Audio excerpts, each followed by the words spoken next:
जिस भी विषय के साथ जुड़ रहे हो वो राम तक जाता है क्या? अगर जाता है तो बिल्कुल जुड़ जाओ, कोई नहीं रोक रहा। और ऐसा जुड़ो कि सब बंध तोड़ के जुड़ो, कोई सीमा नहीं है, इतनी गहराई से जुड़ो, बस जाओ। फिर कह रहा हूं, राम पैमाना है, राम मानदंड है, राम ही कसौटी है, राम माने मुक्त। एक फिल्मी गीत भी मुझे याद आ रहा है, जोगी जब से तू आया मेरे द्वारे, मोरे सज गए सांझ सकारे, तू तो अखियों से जाने दिल की बत्तियां, तो उससे मिलना ही जुल्म भयारे। हम रोजमर्रा की जिंदगी, ये जो हमारा हमारा आकाशीय नहीं, जो हमारा पार्थिव प्रेम है, हम इसको राम के रंगों से भर देंगे। फिर वहां से प्रेम की कहानियां उठती हैं, फिर वहां से हीर रांझा की बात होती है, सोनी महिवाल की बात होती है। जा मारग साहब मिले, प्रेम कहावे सोए। इसके अलावा प्रेम की कोई परिभाषा नहीं। जो राम से मिला दे उसको प्रेम बोलते हैं, बाकी सब बकवास।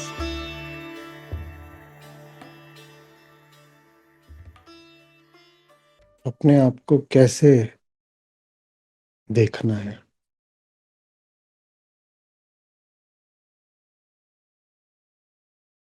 अपने आप को भी अपने लिए एक माध्यम की तरह देखना है।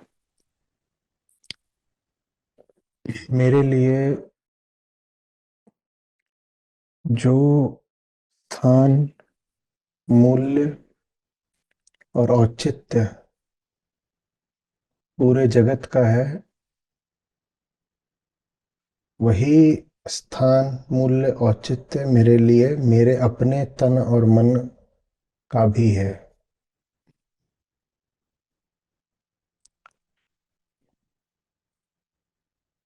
जैसे यह जगत ही रास्ता है मुक्ति का, और मुक्ति के लिए ही दूसरा नाम है राम को पाना, उसी तरह मेरे लिए मैं भी, माने मेरा भौतिक अस्तित्व, मेरा तन मन भी एक माध्यम है राम को पाने का।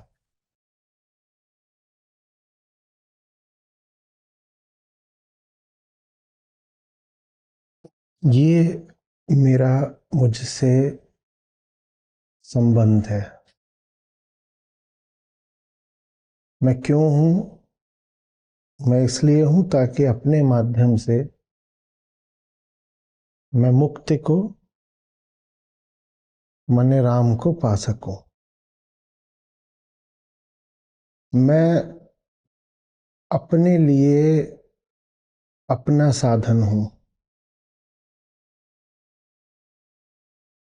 मैं स्वयं के लिए मुक्ति का माध्यम हूं। ये मेरा मुझसे रिश्ता है।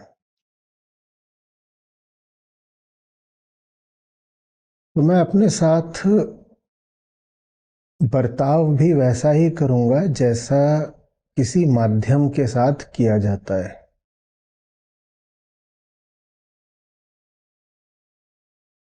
माध्यम के साथ बड़ा विशिष्ट व्यवहार किया जाता है,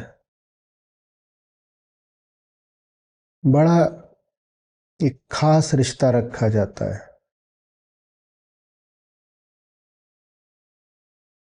माध्यम को ठुकराया नहीं जाता, नकारा नहीं जाता, और माध्यम को मंजिल भी नहीं मान लिया जाता।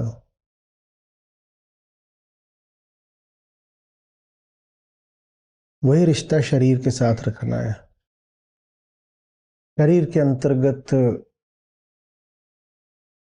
मेरा पूरा अस्तित्व, मन, बुद्धि, चित्त, अहंकार सब आ जाते हैं।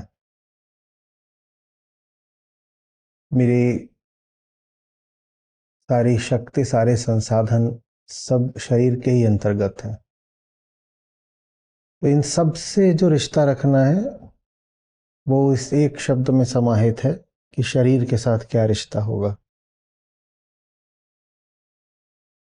न तो शरीर को नकारना है, न ही शरीर को मंजिल बना लेना है। और हम इस शरीर की नहीं बात कर रहे, हमने कहा शरीर से संबंधित जो कुछ भी है, आपकी बुद्धि, आपके संसाधन, आपका रुपया पैसा, आपकी स्मृति, उन सब के लिए शरीर एक साझा नाम है। उन सब के साथ जो संबंध है वो यही है कि वो माध्यम बने मुक्ति का। अगर हम इसको देख पाए, बड़ी रोचक बातें उभरती हैं।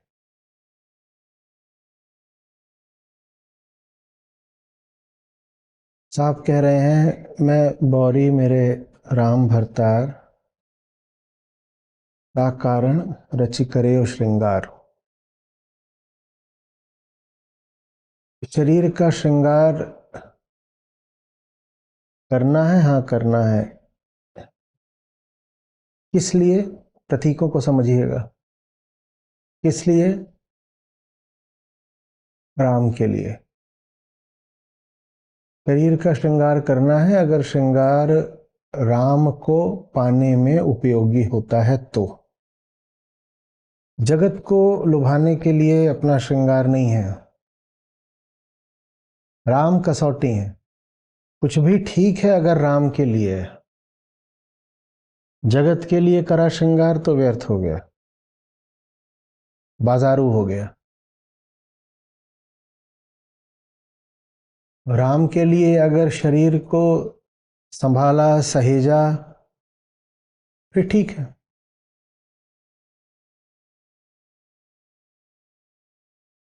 माध्यम का ख्याल तो रखना पड़ता है ना। बड़ी उपयोगिता है माध्यम की। माध्यम ना हो तो मंजिल तक कौन ले जाए। मंजिल की कसौटी है माध्यम के मूल्य की। मंजिल तक ले जाता हो माध्यम तो मूल्य है उसका, मंजिल तक नहीं ले जाता तो क्या मूल्य है। इसी तरह राम कसौटी है श्रृंगार की। जो भी तुम श्रृंगार कर रहे हो, और श्रृंगार यही नहीं होता कि चेहरे पे, शरीर पे कोई प्रसाधन लगा लिया। स्वयं को दौलत से सुसज्जित करना भी एक तरह का श्रृंगार ही है।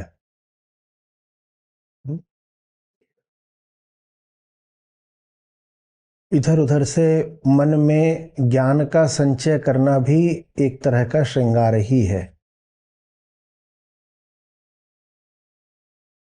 वो सब बहुत अच्छा है अगर राम तक, मुक्ति तक ले जाता है तो। ता कारण रचि करेओ श्रृंगार। कारण राम होने चाहिए। जो भी कर रहे हो अगर उसके कारण में राम है तो ठीक है।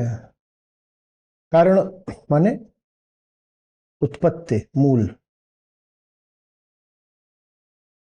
या तो मूल में राम हो या मंजिल में राम हो, मूल ही मंजिल होता है, एक ही बात है। अगर राम के लिए है तो ठीक है। जो भी गति है जीवन की, अगर वो राम के लिए है तो गति कैसी भी है ठीक है। और अगर राम के लिए नहीं है गति तो व्यर्थ है। फिर दुनिया के बाजार में बिकने के लिए तैयार हो रहे हो। बहुत तैयारी करी जा रही है, बहुत शिक्षा ली जा रही है, बहुत ज्ञान संचित किया जा रहा है, चेहरे को बहुत चमकाया जा रहा है, शरीर को बड़ी ताकत दी जा रही है, बहुत प्रतिष्ठा अर्जित करी जा रही है। ये सब किस लिए करी जा रही है? माल तैयार किया जा रहा है, दुनिया में अच्छा बिकेगा। जो दुनिया में अच्छा बिकेगा माल, वो राम की मंजिल तक थोड़े ही पहुंचेगा। राम कसौटी है। राम तक पहुंचने के लिए जो भी तैयारी लगती हो, आवश्यक हो, वो करी जाए। और उन तक जो चीज नहीं लेकर जाती, उस चीज पर अगर एक क्षण भी बिताया जा रहा है तो वो व्यर्थ है। इसीलिए सतत ध्यान की आवश्यकता होती है। सतत ध्यान की, प्रतिपल अपने आप को देखना पड़ता है कि जो कर रहे हो वो किसके लिए कर रहे हो। जब हम कहते हैं देखो किस केंद्र से तुम्हारा कर्म है, तो जो केंद्र होता है वही मंजिल भी होता है। हमने बहुत बार बोला है, आदि ही अंत है, आरंभ ही समाप्ति है, आगाज ही अंजाम है। प्रतिपल अपने आप को इसीलिए देखना होता है कि जो कर रहा हूं वो किसके लिए कर रहा हूं।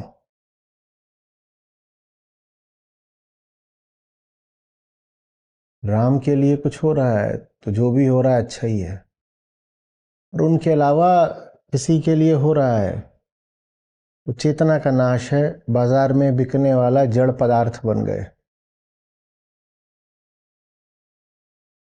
सतत ध्यान का यही अर्थ होता है। लगातार जानते रहो कि तुम्हारा श्रृंगार किसके लिए है। हमने कहा था कि बहुत रोचक बातें उभर कर आएंगी। तो राम कसौटी है।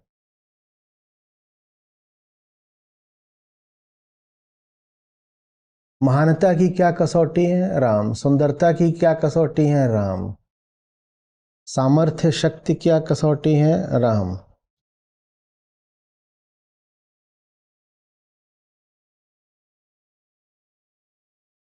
मैं महान कहलाया जा रहा हूं, हाँ ठीक है।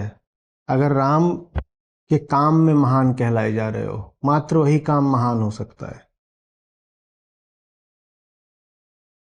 महानता की ओर अगर तुम बढ़ रहे हो और उस रास्ते की मंजिल राम है, तो ये महानता सार्थक हो गई। पर तुम्हारी महानता अगर मात्र तुम्हारे लिए है तो वो महानता नहीं, बड़ी क्षुद्रता है। अपने लिए शक्ति भी संचित कर सकते हो, अगर वो शक्ति राम तक ले जाती हो फिर ठीक है। जैसे कह रहे हैं ना कि राम के लिए श्रृंगार है, उसी तरह राम के लिए तलवार भी हो सकती है, राम के लिए व्यापार भी हो सकता है। राम के लिए जो कुछ है वो ठीक है। जगत में जो कुछ भी अच्छे से अच्छा, ऊंचे से ऊंचा हो सकता है वो आप करें। जिनको आप आमतौर पर संसारियों के काम कहते हैं, आप भी वो काम कर सकते हो, बेशक करो। अंतर बस ये है कि संसारी वो सारे काम अपने लिए करता है, आप वो सारे काम राम के लिए करो। संसारी पैसा कमाता है, आप भी कमा सकते हो, आप राम के लिए कमाओ। तब पैसे में कोई दिक्कत नहीं है, जीवन के लक्ष्य को भूल जाने में दिक्कत है। जीवन का लक्ष्य मुक्ति है। मुक्ति के लिए अगर आप पैसा कमा रहे हो तो आप कमाओ, आम संसारी से ज्यादा कमाओ।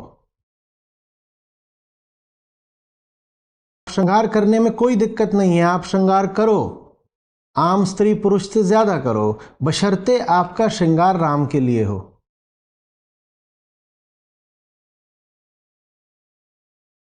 कोई काम नहीं बुरा है, जिसके लिए वो काम करा जा रहा है उसकी खबर होनी चाहिए। राम के लिए कर रहे हो या यूं ही?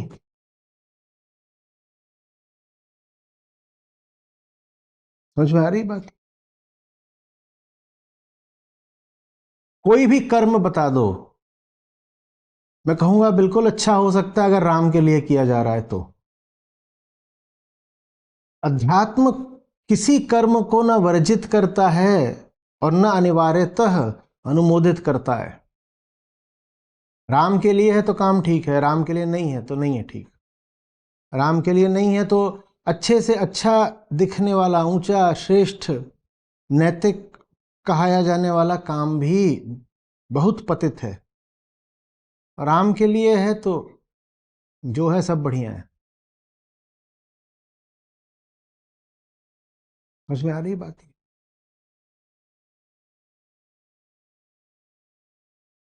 श्रृंगार माने स्वयं को और आभरित करना, स्वयं को और बढ़ाना, स्वयं को और आकर्षक बनाना। आमतौर पर हम कहेंगे ये काम आध्यात्मिक लोगों का तो नहीं लगता। आध्यात्मिक आदमी स्वयं को और क्यों बढ़ाएगा, क्यों स्वयं को और रोचक और आकर्षक बनाएगा? बिल्कुल बना सकता है, राम के लिए। अगर मामला राम का हो, अगर बात मुक्ति की हो, तो आध्यात्मिक व्यक्ति संसारी से ज्यादा संसारी हो सकता है। संसारी तो अगर भोगता भी है तो डर डर के उसके भोग में भी सीमाएं होती हैं।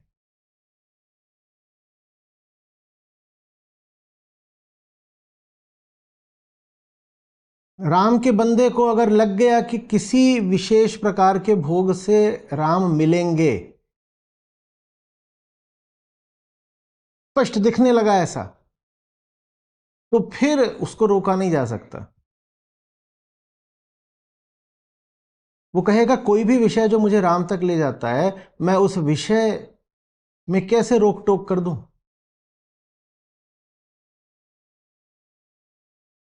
वो विषय कुछ भी हो सकता है। वो विषय हो सकता है जाकर के किसी की संगत में बैठ जाना, वो विषय हो सकता है नाचने लग जाना, वो विषय हो सकता है कुछ लिखने लग जाना, कोई भी विषय हो सकता है।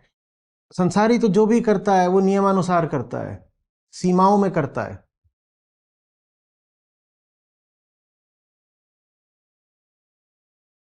मंदिर भी जाता है संसारी तो घंटे भर को जाएगा, फिर वापस आ जाएगा, कहेगा इसके लिए इतनी ही सीमा बंधी हुई है। वो कभी मंदिर में जाकर बस नहीं जाएगा। उससे पूछो मंदिर इतनी ही पवित्र पावन सुंदर प्यारी जगह है तो जाके मंदिर में बस क्यों नहीं जाता? नहीं नहीं नहीं, क्योंकि बसा हुआ तो वो अपने घर में ही है। उसका केंद्र तो उसका अपना घर, उसकी चार दीवारें हैं। मंदिर में वो थोड़ी देर को जाता है, मंदिर में भी उसने सीमाएं लगाई हैं, इतनी देर को मंदिर को जाना है। पर राम के प्रेमी को अगर अगर दिखने लगा कि मंदिर से काम बन जाता है, तो हो सकता है कि मंदिर में 24 घंटे को बस जाए, वो फिर लौटेगा नहीं। और जो बात मंदिर पर लागू होती है वो किसी नदी पर भी लागू होती है, पहाड़ पर भी लागू होती है, बाग पर भी लागू होती है, शमशान पर भी लागू होती है।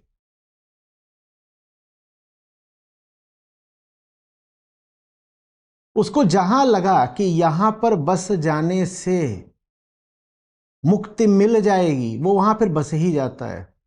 हरमेनहेस की सिद्धार्थ है। सिद्धार्थ का मित्र है गोविंद, सिद्धार्थ उसका केंद्रीय चरित्र है। सिद्धार्थ का मित्र है गोविंद, और दोनों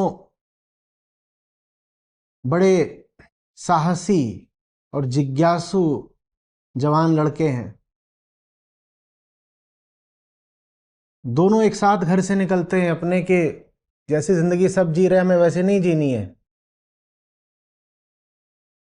पता तो करें दुनिया क्या चीज है, ऐसे नहीं खप जाएंगे दुनिया में। सिद्धार्थ किसी उच्च कुलीन ब्राह्मण परिवार से है, उसके पिता उसे रोकने का प्रयास भी बहुत करते हैं। सिद्धार्थ अडिग रहता है, ये दोनों निकल पड़ते हैं। कहानी कहती है दोनों को गौतम बुद्ध मिल जाते हैं। दोनों को अपने रास्ते में साक्षात गौतम बुद्ध मिल जाते हैं, और गौतम बुद्ध के साथ उनके भिक्षुओं की पूरी भीड़ है, कारवां है। गोविंद कहता है मुझे मिल गई मंजिल, साक्षात बुद्ध मिल गए, यहां तो मेरे प्रश्नों के उत्तर मिल ही जाने हैं।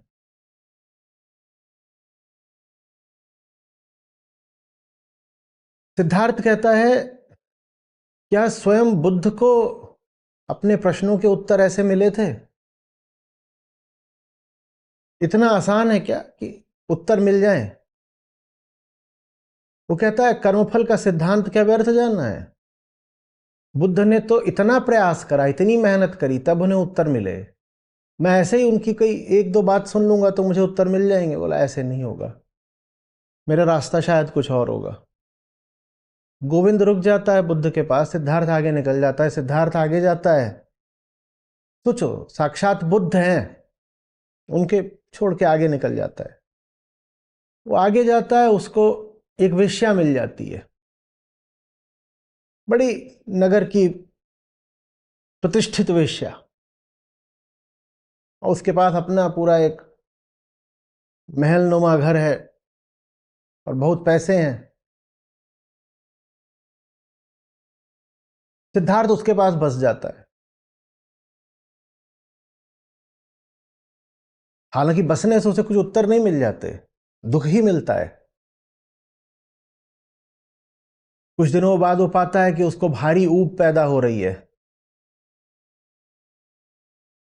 वो पाता है कि उसकी चेतना का पतन हो गया है और एक संतान पैदा हो गई है, और कमला की मृत्यु भी हो जाती है। वहां से भी वो छोड़ करके फिर किसी तरह आगे निकलता है। कहानी आगे जाती है, आगे और एक मोड़ लेती है। गोविंद उसको फिर मिलता है, और एक फिर मिलता है नाविक। रोचक कहानी है सिद्धार्थ की।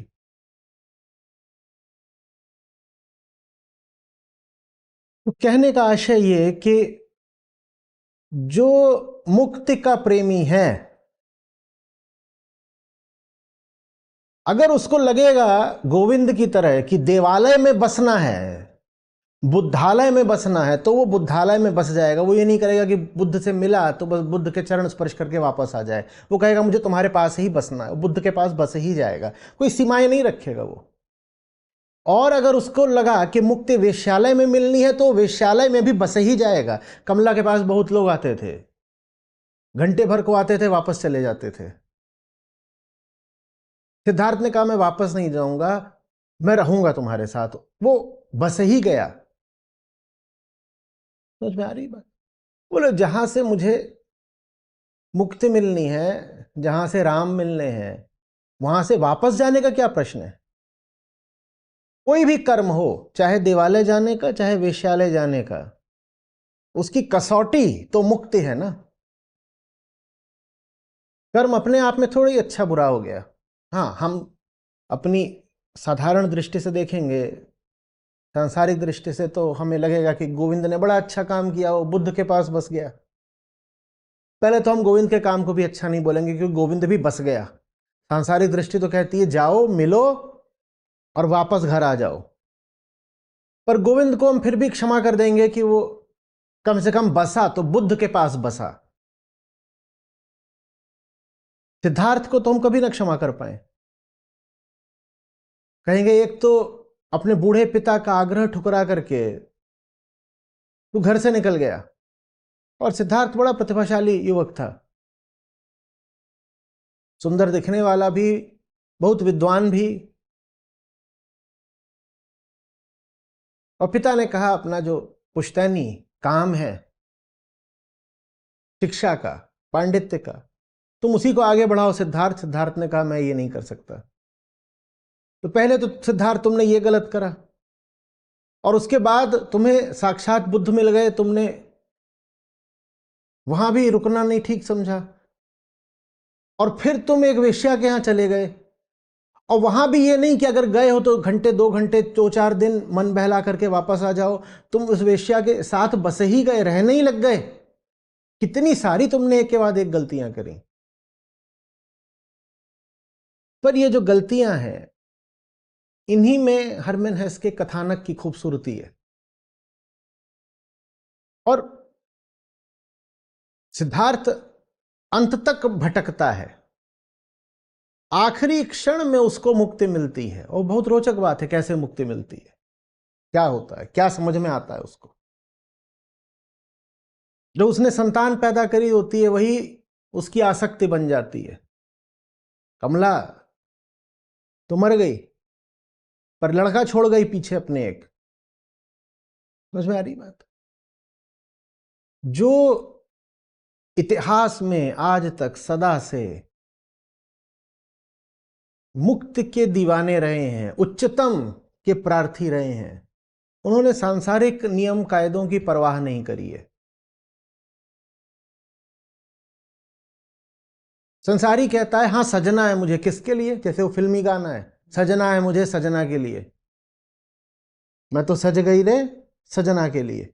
ये सांसारिक नियम कायदा है, माने मैं सज रहा हूं संसार के लिए। सजना माने संसार, जो संसार से आए वही तुम्हारा सजन है। हमारा सब कुछ संसार से ही होता है। तो संसार का कायदा है कि मैं संसार के लिए सजूंगा। इससे ऊपर थोड़ा जो आता है वो आता है धार्मिक आदमी।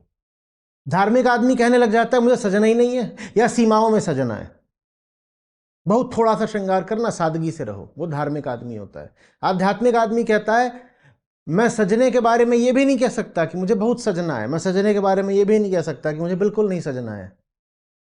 अगर बात दुनिया की है तो भाड़ में जाओ तुम सब, मुझे बिल्कुल नहीं सजना, ना सजना ना बजना ना कुछ करना, तुम्हारे लिए कुछ नहीं करना। लेकिन अगर राम की बात है तो हम उतना सज लेंगे जितना कोई संसारी अपने सजन के लिए नहीं सजता। अगर राम की बात है तो उतना सज लेंगे जितना कोई स्त्री किसी पुरुष के लिए, कोई पुरुष किसी स्त्री के लिए नहीं सज सकता। जो राम का प्रेमी है वो राम के लिए उतना सज सकता है। हां, राम के अलावा वो किसी के लिए कुछ ना सजे, कुछ नहीं। और राम के लिए जो करना हो बताओ सब करेंगे।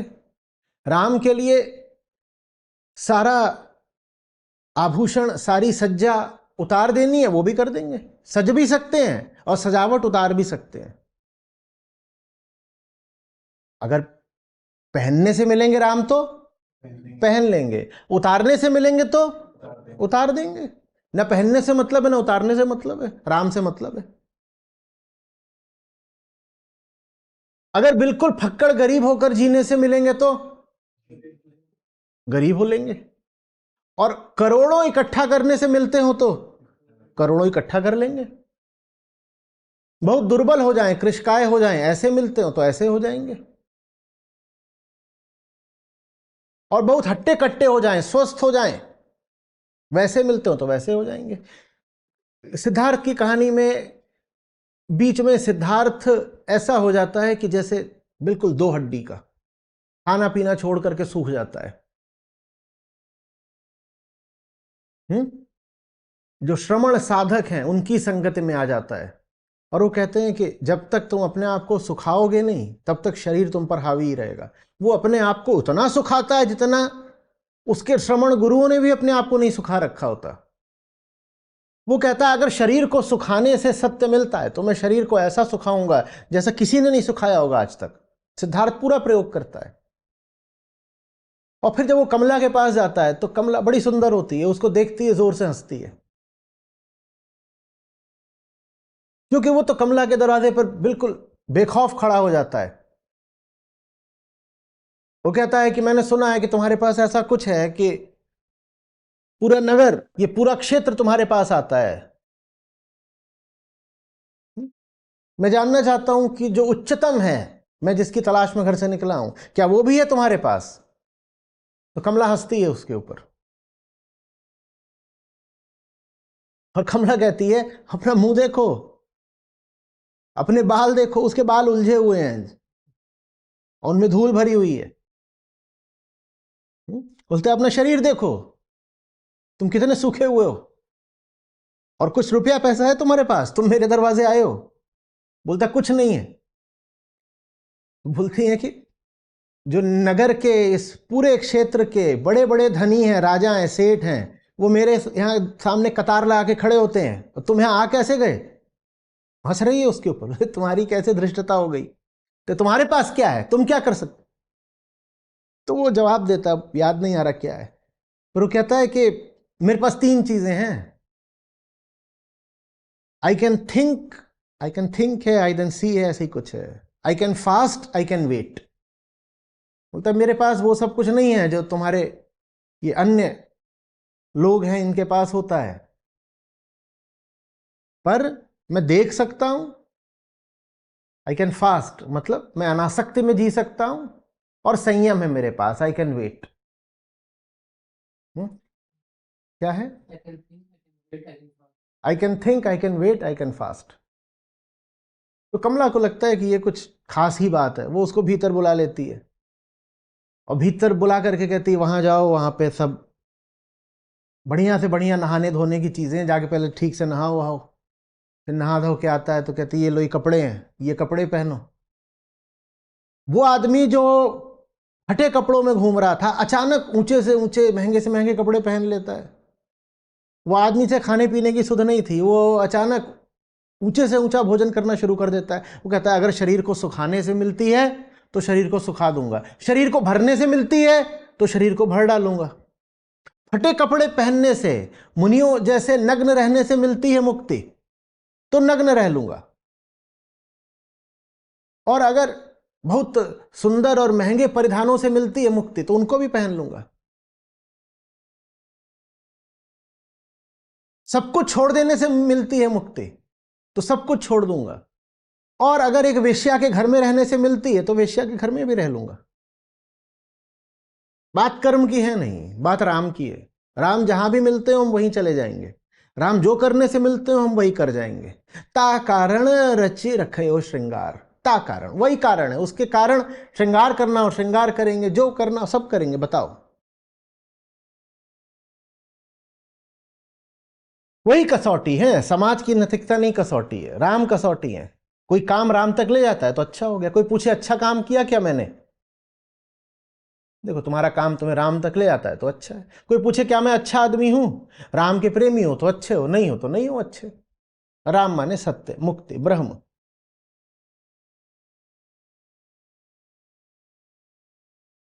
समझ में आ रही बात?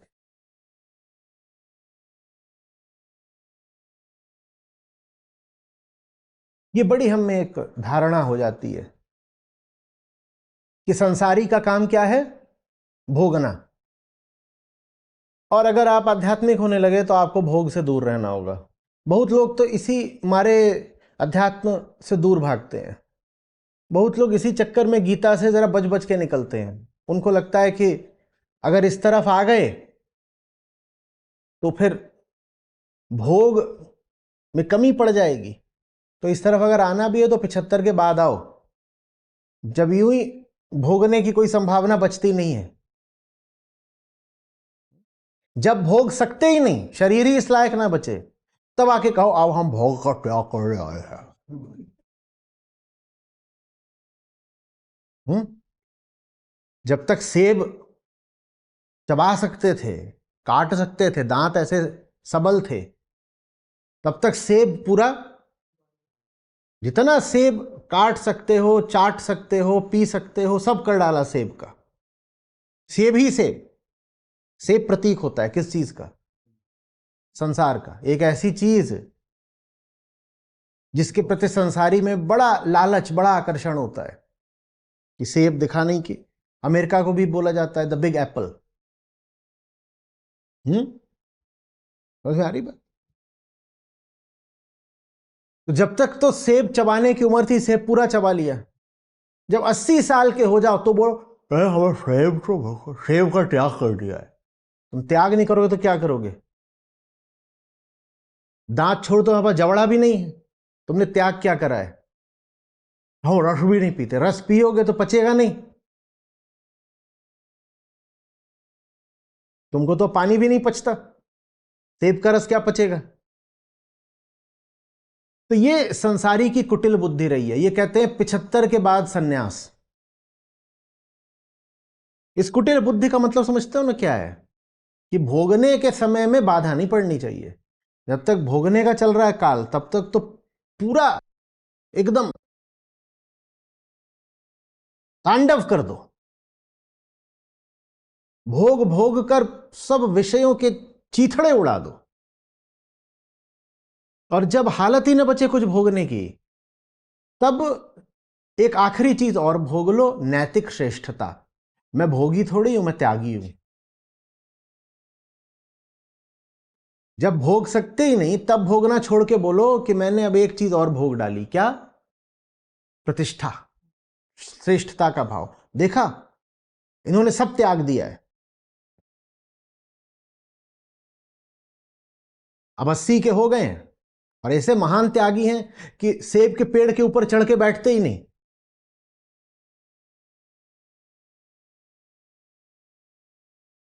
बिल्कुल एकदम। अरे कहीं भी चढ़ने की अब उनकी उम्र बची है? जब तुम अब चढ़ सकते ही नहीं तो अब न चढ़ने में किस बात का श्रेय ले रहे हो? और इन्हीं संसारियों ने जवान लोगों को गीता से दूर कर दिया, क्योंकि इनको लगा कि जो जवानी में गीता के पास आ जाएगा वो भोगेगा नहीं। ये बहुत डर गए ना, ऐसा नहीं है। अध्यात्म भोग को वर्जित नहीं करता। अध्यात्म कहता है बस ये बता दो तुम्हारा भोग तुम्हें राम से मिलाता है क्या? जिस भी विषय के साथ जुड़ रहे हो वो राम तक जाता है क्या? अगर जाता है तो बिल्कुल जुड़ जाओ, कोई नहीं रोक रहा। और ऐसा जुड़ो कि सब बंध तोड़ के जुड़ो, कोई सीमा नहीं है, इतनी गहराई से जुड़ो, बस जाओ, कोई सीमा नहीं है, बशर्ते वो विषय राम से मिलाता हो। राम से मिलाता हो तो, और राम से नहीं मिलाता तो इतना भी नहीं चाहिए, इतना भी नहीं।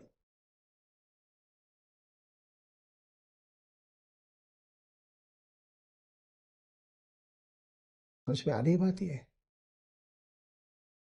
और यही जो मूर्खतापूर्ण धारणा है कि संसारी वो जो भोगता है और आध्यात्मिक आदमी वो जो त्यागता है, यही जो गलत धारणा है, बेवजह की मान्यता है बिल्कुल। इसके कारण फिर संसारी ठगा भी बहुत जाता है। संसारी ने यही तो नियम बना लिया ना कि जो भोगे वो संसारी और जो त्यागे वो सन्यासी। ये गलत है सिद्धांत। इस सिद्धांत के कारण संसारी को ठगना बहुत आसान हो गया। बस उसको ये दिखा दो कि हमने त्यागा हुआ है, वो तुरंत शत नमन पर उतर आता है। उसको थोड़ा सा ये जता दो कि फलाने ने फलानी चीज त्यागी हुई है, वो बिल्कुल पागल हो जाता है, कहता है अरे गजब हो गया, त्याग दिया, क्या महान काम करा है, त्याग दिया। अरे उस त्याग से उसे राम मिल रहे हैं क्या? त्याग का अपने आप में कोई महत्व नहीं है, जैसे भोग का अपने आप में कोई महत्व नहीं है। त्याग से राम मिलते हो तो त्यागने में कोई अर्थ है? त्याग से राम नहीं मिलते तो तुम पागल होगे कि त्याग रहे हो, या त्याग से भी तुम कोई फायदा लूट रहे होगे इसीलिए त्याग रहे हो। तो छोटी मोटी चीजों को त्याग करके या त्याग का प्रदर्शन करके संसारी को ठगना बहुत आसान हो गया। दिखाओ कुछ त्याग दिया, उसको ठग लो खट से। और अगर आध्यात्मिक आदमी भी संसारी को दिख गया श्रृंगारित, ता कारण रचि रखे और श्रृंगार, तो ये मूर्ख संसारी जाके ये नहीं पूछेगा कि किसके लिए श्रृंगार करा। ये कहेगा अरे ये आध्यात्मिक कहते थे और श्रृंगार करते मिले, अरे ये सन्यासी नहीं है, ये तो संसारी भी नहीं है, ये तो व्यभिचारी है, तो व्यभिचारी है। अगर आध्यात्मिक होता तो श्रृंगार क्यों करता? नहीं, आध्यात्मिक है और श्रृंगार करा है, राम के लिए करा है, राम के लिए करा, झुन्नू के लिए थोड़ी करा है। उसको थोड़ी रिझाना है, राम को रिझाना है। बस वही श्रृंगार बढ़िया है जिस पे राम रीझ जाए। श्रृंगार ऐसा हो कि तुम्हारे बंधन काट दे किसी तरह से, तो कर लो श्रृंगार। जो कुछ भी तुम्हें अपने साथ करना है कर लो। तुम्हें बहुत तरह के अनुभव लेने हैं, ले लो, अगर उन अनुभवों से राम मिलते हो। तुम्हें ज्ञान बहुत इकट्ठा करना है, कर लो, अगर उस ज्ञान से राम मिलते हो। ज्ञान माने जो सांसारिक ज्ञान होता है। तुम्हें राजनीति बहुत करनी है, कर लो, अगर उससे राम मिलते हो। बहुत तुम्हें घूमना फिरना है, घूम फिर लो, अगर उससे राम मिलते हो। राम, फिर कह रहा हूं, राम पैमाना है, राम मानदंड है, राम ही कसौटी है। राम माने मुक्ति। समझ में आ रही बात? मैं बौरी मेरे राम भरतार, भरतार माने वही। और हमें ये थोड़ी कि मैं धनिया हूं मेरा झुन्नू भरतार। आम भाषा में भरतार माने पति होता है, कभी भरतार बोलते हैं, कभी भतार भी बोलते हैं।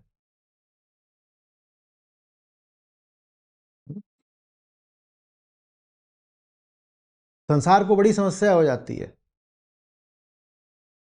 सत्य को परम पिता बोल दो तो चल जाता है, परम पति बोल दो तो संसारियों की सारी व्यवस्था हिलने डुलने लग जाती है। पर सत्य तो यही है, क्योंकि पति माने स्वामी, कि जो परम पिता है वो परम पति भी है। पिता माने स्रोत, उद्गम, जहां से आए हो, जन्म है जहां से शुरुआत है।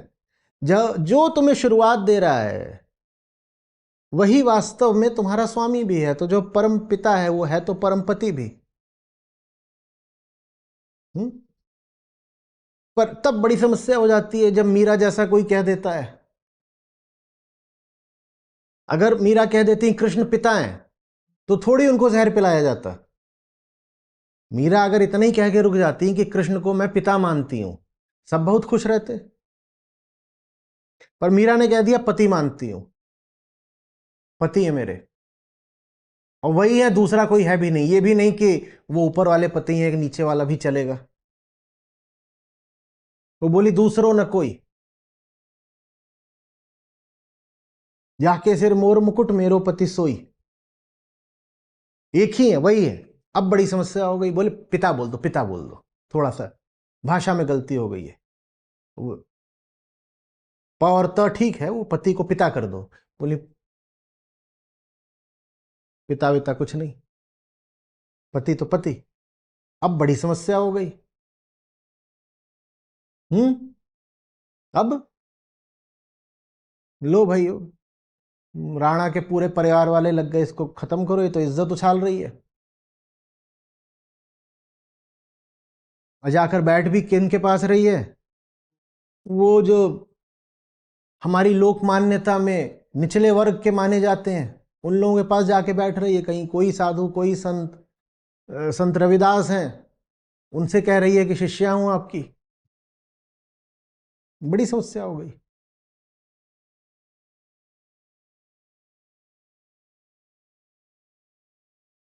समझ में आ रही बात? ये मैं बौरी मेरे राम भरतार, वो सब कुछ है। इसीलिए आध्यात्मिक साहित्य में सत्य को मात्र पिता ही नहीं बोला गया है, पति भी बोला गया है, प्रेमी भी बोला गया है, प्रेमिका भी बोला गया है।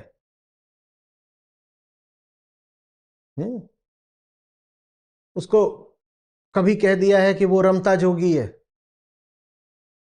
जो संसारियों के घरों पर आकर बीच बीच में दस्तक दे देता है। रमता समझते हो? एक जगह बसने वाला नहीं, जो एक गांव, एक शहर से दूसरी जगह चलता रहता है। तो कह देते हैं वो जो है ना सत्य, वो रमते जोगी जैसा होता है, वो बंजारे जैसा होता है, उसका कोई घर नहीं होता, वो अनिकेत होता है ना। उपनिषद कहते हैं सत्य अनिकेत होता है, उसका कोई घर नहीं होता। तो संतों ने बड़े खूबसूरती से कहा जिसका कोई घर नहीं होता वो तो बंजारा है, माने सत्य बंजारा है। ऋषियों ने कहा सत्य होता है अनिकेत, तो संतों ने उसी बात को बहुत सुंदर काव्यात्मक मीठे तरीके से आगे बढ़ा दिया। बोले अनिकेत होता है तो माने बंजारा होता है। तो बोले सत्य बंजारा होता है, बोले सत्य रमता जोगी होता है। वो आता है और गृहस्थों के द्वार पर दस्तक देता है।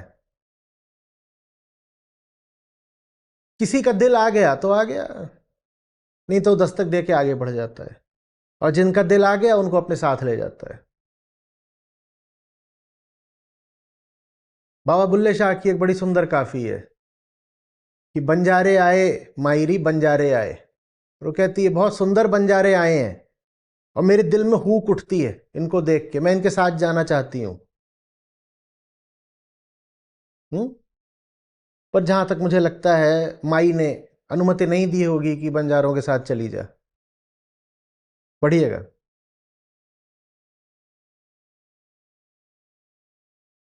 बंजारों को लेकर, जोगियों को लेकर के प्रेम साहित्य में, संत साहित्य में, भक्ति साहित्य में बड़े गीत लिखे गए हैं।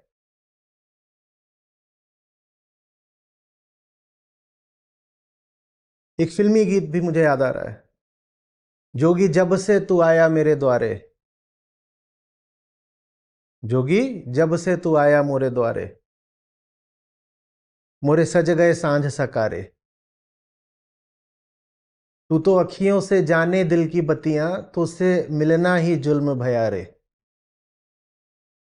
कि तू जब से मेरे द्वार आया है, सांझ सकारे माने मेरा मेरा मेरी सुबह और मेरी सांझ ये अलंकृत हो गए हैं, पहले जैसे थे वैसे नहीं है। और तू तो आंखों में बस देख करके मुझे पूरा पढ़ लेता है, सारी बात जान जाता है। तुझसे मिलना ही जुल्म भया रे, तुझसे मिलना ही मेरे लिए बड़े दर्द की बात हो गई है।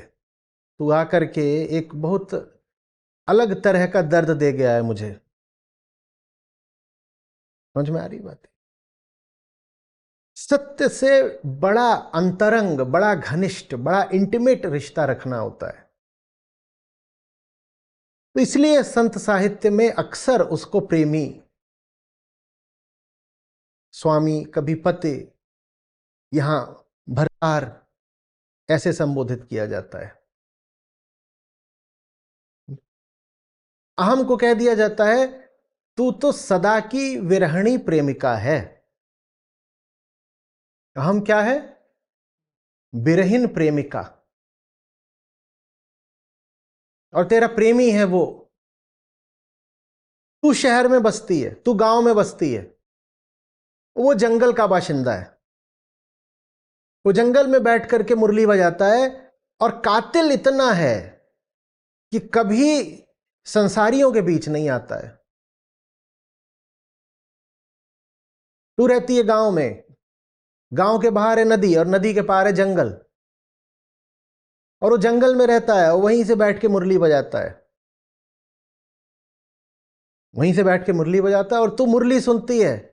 वो मुरली भी कब बजाता है? वो आधी रात को बजाता है, जब पूरा गांव सो गया होता है, कोई सुन ही ना पाए उसकी कोई बात, और उसकी तो मुरली सुनती है और तेरी रातों की नींद उड़ गई है। और फिर एक दिन वो कहती है चुपचाप रात के अंधेरे में नदी पार करूंगी, और मैं भी जा रही हूं। कहीं कह दिया जाता है कि वो नदी पार कर रही थी, वो बह गई नदी में।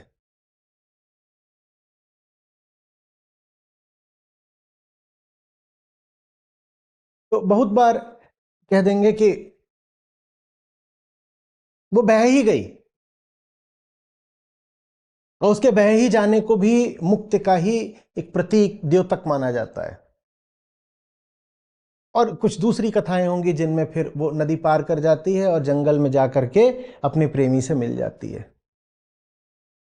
प्रेम की जितनी कथाएं हैं इनमें सब में यही है। आप लैला मजनू को उठाएंगे, सोनी महिवाल, हीर रांझा, सब में वही बात चल रही है। विरह है, संसार से अनासक्ति है, और फिर या तो मृत्यु है या मिलन है।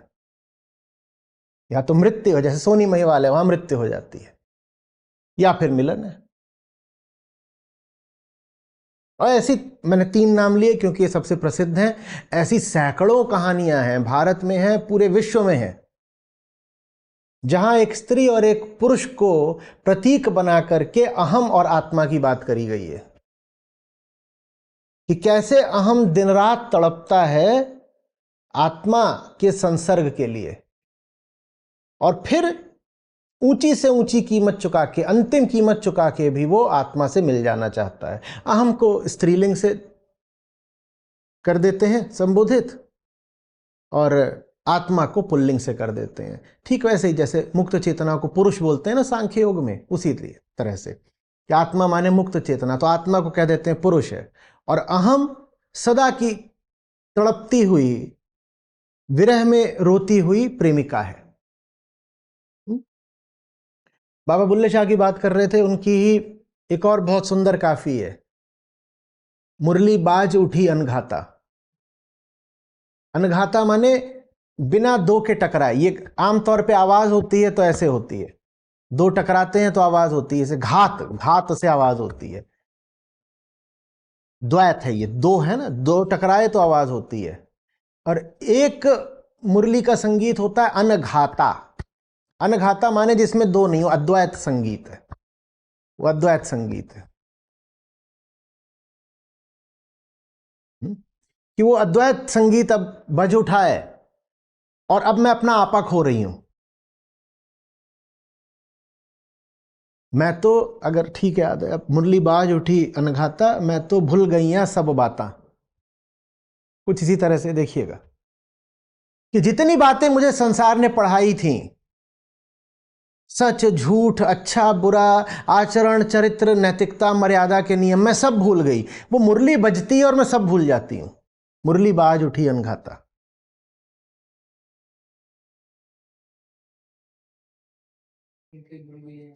सुन के भूल गई हैं सब बात। तो ये कोई बस रूखी सैद्धांतिक बातें नहीं होती हैं। ऋषियों ने दर्शन दिया और संतों ने दर्शन को जीवन के सब रंगों से भर दिया। ऋषियों ने दर्शन दिया, सांख्योग मिल रहा है, वेदांत मिल रहा है, ये ऋषियों से आ रहा है। और संतों ने जो दर्शन है उसमें आम संसारी की जिंदगी के सारे रंग भर दिए। मटकी ले आ दी उसमें, श्रृंगार ले आ दिया उसमें, चक्की ले आ दी उसमें, मुरली ले आ दी उसमें, बंजारा ले आ दिया उसमें, जोगी ले आ दिया उसमें, तोता आ गया, कौवा आ गया। हरी बात समझो, छोटा बच्चा आ गया, बुजुर्ग आ गया, बताओ, कपड़ा आ गया, पत्थर आ गया, घाघरा चोली, सब आ गए उसमें। इन सबको प्रतीकों की तरह बड़े जबरदस्त तरीके से संतों ने इस्तेमाल करा। वैसे ही हमें यहां पर आज दिख रहा है। ऋषियों की बात ऐसी जैसे आसमान की बात हो, जान निकल जाती है, क्या बोल दिया। ब्रह्म सूत्र में पहला ही सूत्र आता है, अथातो ब्रह्म जिज्ञासा। और विद्वान लोग आज तक उसी पर एकमत नहीं हो पाए कि ब्रह्म जिज्ञासा तो ठीक है, पर अथातो माने क्या, किसके बाद ब्रह्म जिज्ञासा। संतों ने कहा इन सब में नहीं पड़ना है। हम रोजमर्रा की जिंदगी, ये जो हमारा हमारा आकाशीय नहीं, जो हमारा पार्थिव प्रेम है, हम इसको राम के रंगों से भर देंगे।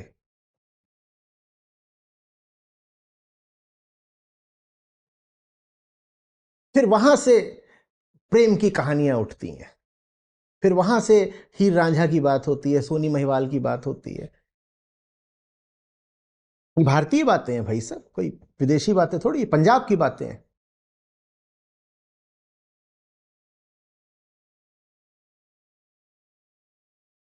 समझ में आ रही बात ये। बोले होंगे ऊंचे सिद्धांत, पर वो ऊंचे सिद्धांत सब उतरने कहां हैं, इसी जिंदगी में उतारने हैं ना। तो हम गाएंगे कि कैसे इसी जिंदगी में वो सिद्धांत हमारे हमारे दिल पर छा रहे हैं। हम इस जिंदगी की बात करेंगे। हाँ, आधार उन ऊंचे सिद्धांतों का ही रहेगा। अहम ब्रह्मास्मि का ही सिद्धांत रहेगा, बिल्कुल रहेगा।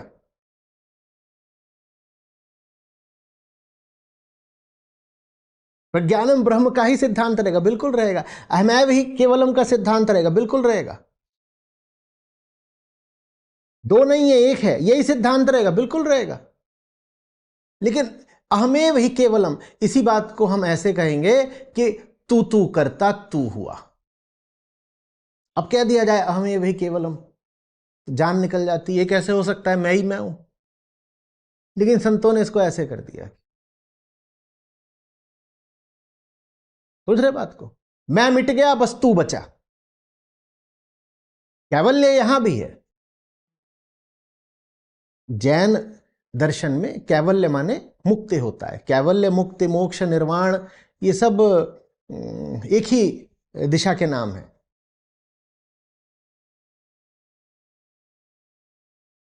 तो ऋषियों की ऊंची बातों को संतों ने आम जिंदगी की धरती पर उतार दिया।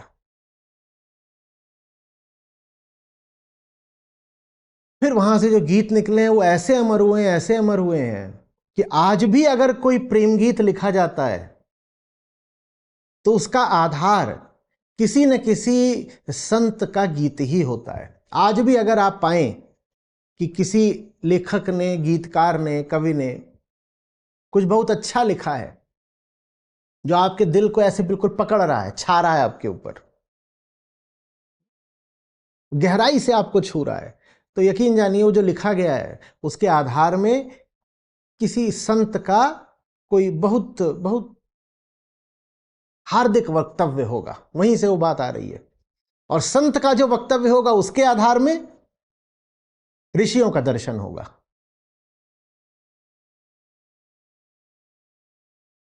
समझ में आ रही बात?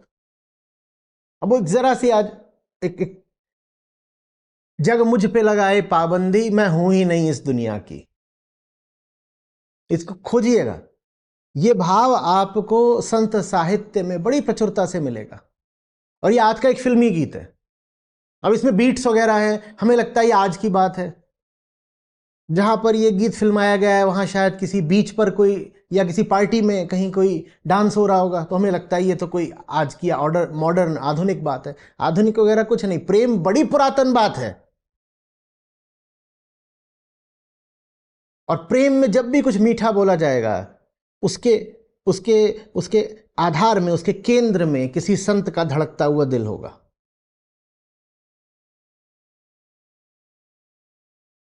कोई प्रेम कहानी नई नहीं होती। दुनिया की सबसे पुरानी चीज अगर कुछ है तो प्रेम है। कोई नई प्रेम कहानी नहीं होती।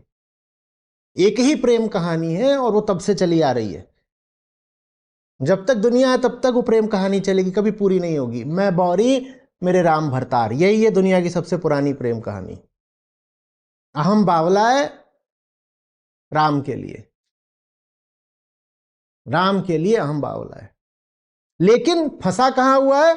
फंसा हुआ है अपने रिश्तेदारों में। मुरली की आवाज वहां से आ रही है लेकिन घर वाले उसको छोड़ ही नहीं रहे। वो बिरहीन तड़प रही है, उसको जाने ही नहीं दे रहे। और ऐसे ही दृश्य रचे जाते हैं।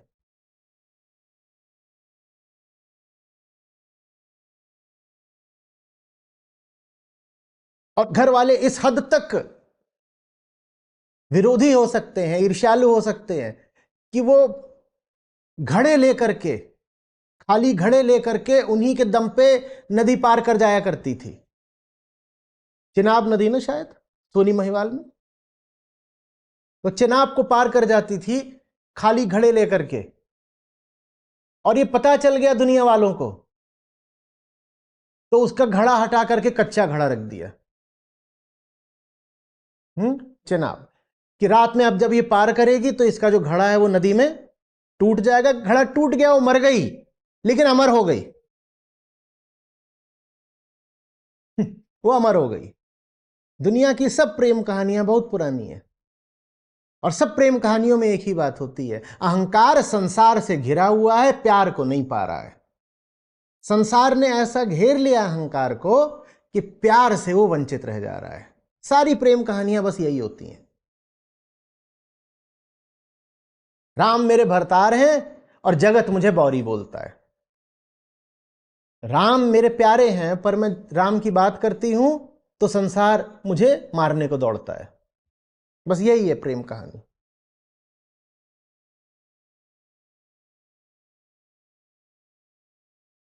आ रही बात समझो? अलग अलग रंग होंगे, अलग अलग जगहें होंगी, अलग अलग तरीकों से यही बात कही जाएगी, पर बात यही कही जाएगी।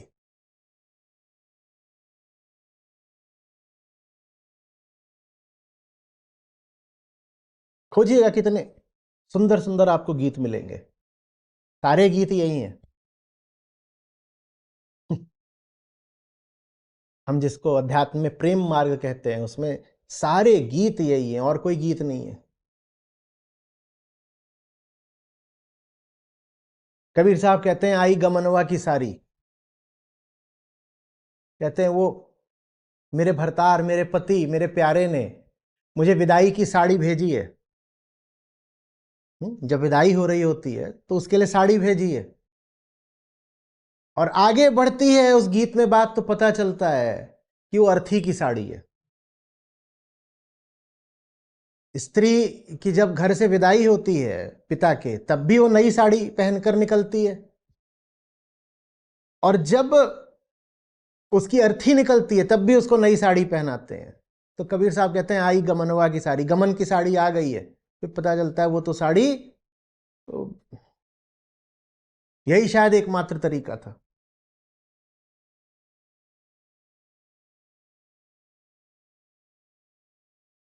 कभी गाते हैं नैहरवा हमका न भावे। नैहर माने मायका, संसार। बोल रहे यहां संसार में फंसी हुई हूं, हमें अच्छा नहीं लगता। साईं, साईं माने स्वामी, साईं शब्द स्वामी से आता है। स्वामी माने पति, उसके यहां जाना है, पर ये दुनिया वाले मुझे छोड़ ही नहीं रहे। अब वो बैठ करके जो उसका कष्ट है वही उसका करुण राग बन जाता है, नैहरवा हमका न भावे।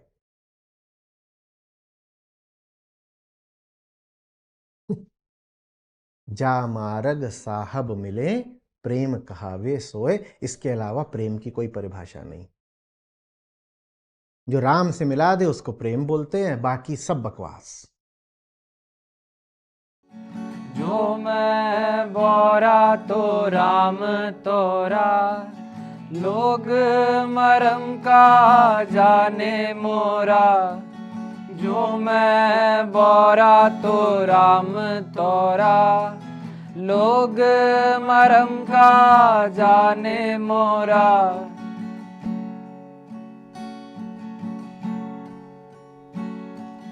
मैं बोरी मेरे राम भरतार, ता कारण रची कर संगार। मैं बोरी मेरे राम भरतार, ता कारण रची करो श्रृंगार। जो मैं बोरा तो राम तोरा, लोग मरम का जाने मोरा। जो मैं बोरा तो राम तोरा, लोग मरम का जाने मोरा।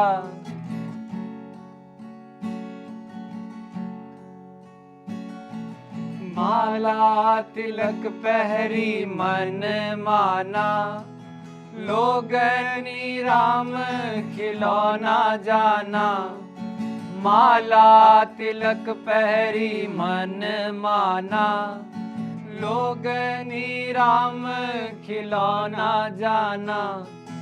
जो मैं बोरा तो राम तोरा, लोग मरम का जाने मोरा।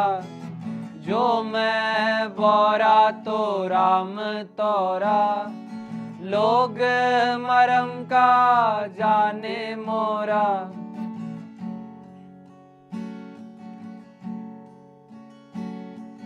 थोड़ी भक्ति बहुत अहंकारा, ऐसे भक्ता मिले अपारा।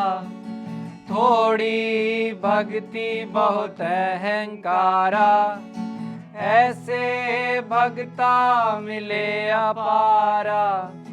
जो मैं बोरा तो राम तोरा, लोग मरम का जाने मोरा।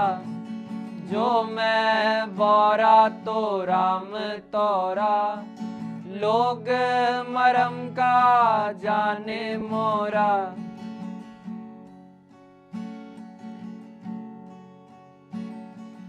लोग कहे कबीर बोराना, कबीर का मरम राम जाना। लोग कहे कबीर बोराना, कबीर का मरम राम जाना, जो मैं बोरा तो राम तोरा, लोग मरम का जाने मोरा, जो मैं बोरा तो राम तोरा, लोग मरम का जाने मोरा। माला तिलक पहरी मन माना, लोगनी राम खिलौना जाना, माला तिलक पहरी मन माना, लोगन राम खिलौना जाना, जो मैं बोरा तो राम तोरा, लोग मरम का जाने मोरा।